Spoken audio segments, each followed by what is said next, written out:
บอกกล้าเปิดออกไปใส่น้ำกันก็ย้านคนเห็นเธอคือเปลี่ยนจังสิ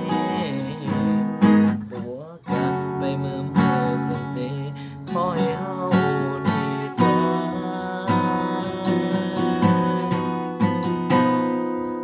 ก็เฮาแค่คนคุย